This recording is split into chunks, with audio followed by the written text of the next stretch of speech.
হ্যাঁ ফ্রেন্ডস, আজকের আমরা সমুদ্র সৈকতে বেড়াতে এসেছি।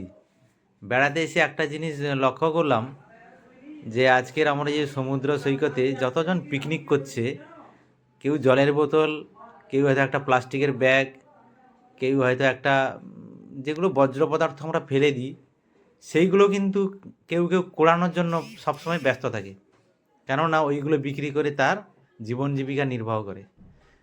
তো দেখা গেল যে সারাদিন সে কুড়িয়ে বিভিন্ন জিনিস কুড়িয়ে দেখা গেলো যে 50 টাকা, 60 টাকা, 100 টাকা সে একটা ইনকাম করে। ওই দেখা যায় যে সপ্তাহে শেষে কারো হয়তো 400, কারো 300, হ্যাঁ, 300 400 যারা ইনকাম করছে, দেখা গেল যে তাদের খুব কষ্টের মধ্যে জীবন কাটাতে হচ্ছে।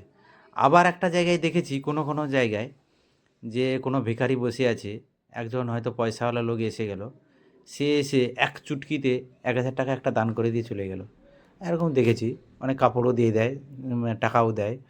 তো দুটো জীবন আমি ভাবলাম যে এটা কি। দর্শক বন্ধু, আপনারা কমেন্ট করে জানান আপনাদের এটা কি মতামত।